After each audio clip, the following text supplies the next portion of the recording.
He wore torn jeans, worn-out shoes, and the kind of tired eyes that only come from 20 years of fighting. He walked up to the entrance of the most elegant restaurant in the city, reached for the door, and the security guard grabbed him by the arm in front of everyone and said, "Sir, this place isn't for people like you. Step aside." The man said nothing. He just smiled, because this restaurant, he built it with his bare hands, and every single person inside, including that guard, was on his payroll. What happened next, nobody saw coming. Marcus Bell was not born with a silver spoon. He was born in a single room shared with 4 siblings in the poorest neighborhood on the south side of Detroit. His father worked double shifts at a factory that smelled of grease and broken dreams. His mother cleaned office buildings at night and came home before sunrise just to make breakfast before the kids went to school. Poverty wasn't a phase in their house, it was the air they breathed. At 13, Marcus started skipping school to help his father carry equipment on job sites, not because he wanted to, because the electricity bill wasn't going to pay itself. He was the oldest. He felt the weight of that every single morning. At 15, he got his first job washing dishes at a small diner 2 blocks from his house. The pay was almost nothing. The hours were brutal, but Marcus didn't go there for the money. He went there to watch. Every night, after the last dish was scrubbed clean, he would stand near the kitchen door and study the cooks, the way they moved, the way they seasoned without measuring, the way a single pan could hold something that made grown men close their eyes when they took the first bite. The head chef, an old Haitian man named Joseph, noticed the boy watching. Most people would have shooed him away. Joseph pulled up a chair. "You want to learn?" he asked. Marcus nodded without blinking. "Then stop watching and start doing," Joseph said. "A kitchen doesn't teach spectators." That night, Marcus cooked his first real dish. He burned it.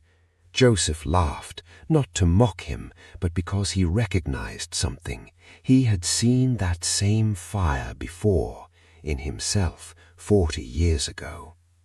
For the next 3 years, Marcus arrived before everyone and left after everyone. He mopped floors, he prepped vegetables, he burned things and remade them. He absorbed everything Joseph gave him like a man dying of thirst. Then one winter morning, Joseph pulled him aside and said something Marcus would never forget. "Marcus, you have a gift, but the world won't give you anything because of it. You're going to have to take it, piece by piece, with your hands, until it has no choice but to call you its own." 3 weeks later, Joseph passed away in his sleep. Marcus stood at the funeral in a suit borrowed from his uncle, staring at the casket, making a silent promise. He was 18 years old, and he had nothing but a gift, a promise, and absolutely zero intention of staying poor. Most people who dream about owning a restaurant imagine the glory, the packed tables, the glowing reviews, the name above the door. Marcus imagined the grease burns. Because he knew the truth, he had lived inside the truth every single day for 3 years. A restaurant isn't romance, it's war. It's 100-hour weeks, spoiled shipments, staff who don't show up, and health inspectors who arrive on your worst day. Marcus knew all of this, and he wanted it anyway. At 19, he saved up $400. That was everything he had in the world. He didn't rent a space. He couldn't afford one. He bought a second-hand food cart. He parked it outside the bus station downtown every morning at 6 a.m. before the city woke up, and served breakfast sandwiches to commuters. He made the bread himself the night before. He sourced the eggs from a local farmer who gave him a deal because Marcus was the only one who showed up on time every single time for an entire year without missing a day. People started lining up, not because the cart was pretty, it wasn't. Not because the location was ideal, it wasn't that either. They lined up because the food was honest. It tasted like someone had put real thought into it, real care. A local food blogger wrote a single paragraph about him, 12 words. The man at the bus station makes the best breakfast sandwich I've ever had. The next morning, the line stretched around the block. By 22, Marcus had saved enough to rent a small space in a strip mall. No signage budget, no interior designer. He painted the walls himself, a warm amber color that reminded him of the diner where Joseph had first handed him a spatula. He called it Bells. Simple. His name, his work, nothing more. The first week was slow, painfully slow. He sat alone some nights counting the chairs, wondering if he'd made a catastrophic mistake. Then word spread. Bells became the kind of place people drove across town for. Not because it was fancy, it was the opposite of fancy. It was the kind of place where the food was so good that nobody cared about the mismatched chairs or the handwritten menu on the chalkboard. By 27, Marcus had opened his second location. By 32, he had 7. By 38, Bell's Restaurant Group had 23 locations across 5 cities, 400 employees, and a waiting list for franchise applications. Marcus Bell, the boy who washed dishes and borrowed a suit for a funeral, was now worth more money than he had ever known how to imagine. But he never forgot where he came from. He drove an old truck. He wore simple clothes. He visited every location unannounced, walking through the kitchen, greeting the staff by name, tasting everything before service. Nobody outside his inner circle knew what he looked like. That was intentional. And it was exactly why, on a quiet Tuesday afternoon, nobody recognized him when he walked up to his flagship restaurant in downtown Chicago. It was a Tuesday in November, cold, gray, the kind of day that makes Chicago feel like it's testing you. Marcus had driven himself, no driver, no assistant. He was wearing what he always wore when he visited locations without warning: old jeans, a plain jacket, a baseball cap. He looked like a man who might ask for a job application, not hand one out. He walked up to the entrance of the flagship Bells, the one with the floor-to-ceiling windows, the $60 steaks, the 3-year waiting list for private events. The new security guard, barely 25, crisp uniform, the kind of confidence that comes from having authority without wisdom, looked him up and down once. "Sir," he stepped in front of the door. Marcus stopped. "Hey, how are you?" "This is a reservation-only establishment." The guard crossed his arms. "Do you have a reservation?" "I don't need one," Marcus said simply. The guard almost laughed. "Everyone needs one." "I'm just going to check on the kitchen." "Sir," the guard's voice went sharp, loud enough now that 2 people on the sidewalk turned to look. "I'm going to have to ask you to move along. This restaurant is not the kind of place you're looking for." There it was. Not the kind of place you're looking for.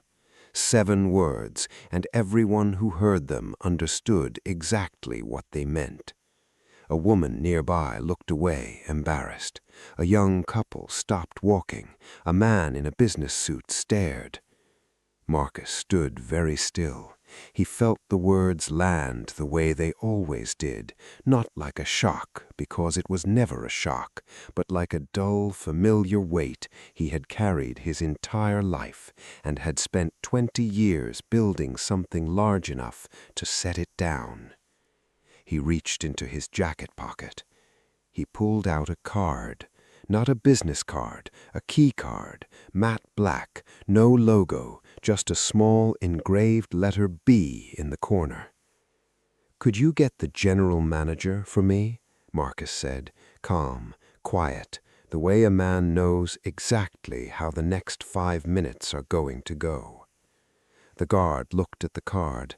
Something shifted in his expression, not recognition, not yet, but the first tremor of doubt.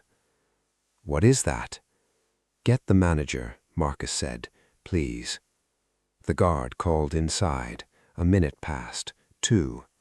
Then the doors opened, and the general manager, a woman named Diana Chen, who had been with Bells for 11 years, stepped outside. She saw Marcus. Her face went white. "Mr. Bell, I am so sorry. I had no idea you were coming. We weren't—" The guard turned, looked at Diana, looked at Marcus, looked at the card, and in the terrible silence of that moment, understood everything. The next 4 minutes were the longest of the security guard's life. Diana Chen ushered Marcus inside with the kind of urgency that made every head in the restaurant turn. The maitre d' recognized him immediately and went pale. 2 servers who had been with the company for years straightened up instinctively, the way you do when you realize the person you're looking at holds your entire career in his hands. Marcus didn't make a scene. He never made scenes. He sat down at a corner table, his usual table, the one Diana always kept available, though she'd never had to explain why to anyone. Ordered a coffee and asked Diana to sit across from him. He asked her one question. "How long has he been working here?" 3 weeks, Diana said. She already knew where this was going. She had been managing people long enough to know that what had just happened outside was not a mistake of ignorance, it was a mistake of character. Marcus nodded slowly, drank his coffee. "The other guard," he said, "the one who was here before him, Gerald, why did he leave?" Diana paused. "He was let go last month, budget adjustment." Marcus set his cup down. "Rehire Gerald," he said. "Full benefits, back pay for the month he missed." Diana wrote it down without hesitation. "And the new one?" Marcus looked out the window at the sidewalk where 3 minutes ago he had been told to move along in front of strangers. "Let him go," he said, "today, with a full exit package. I'm not punishing him financially, but he cannot represent this company." Diana nodded. "I'll handle it right now." "One more thing," Marcus said. He reached into his jacket again. This time he pulled out a folded piece of paper, worn at the edges, soft from years of being folded and unfolded. He smoothed it on the table. It was a handwritten note, old ink, slightly faded. "Marcus, you have a gift, but the world won't give you anything because of it. You're going to take it, piece by piece, with your hands, until it has no choice but to call you its own." Joseph's handwriting. He had carried it for 20 years. "Frame this," Marcus said. "Put it in the kitchen of every single location. Every new employee reads it on their first day. Every manager reads it to their team every month." Diana looked at the note, then at Marcus. "What do you want it to say above it?" she asked. Marcus thought for a moment. "This is why we're here." He left the same way he came in. Old truck, baseball cap, no announcement. But on his way out, he stopped at the host's stand and pulled out his phone. He typed a 3-sentence post, the first thing he'd ever put on the company's social media under his own name. Visited our flagship today, reminded of why I started. Bell's exists because of people who were told they didn't belong somewhere and built their own door. By midnight, it had been shared 2 million times. By morning, every major publication had the story. And somewhere on the south side of Detroit, in a neighborhood that didn't know it had produced a man like Marcus Bell, a 15-year-old kid washing dishes in a small diner read the headline on a cracked phone screen and felt for the first time like maybe his dream wasn't as impossible as everyone kept telling him. Some people knock on doors. Marcus Bell built the building.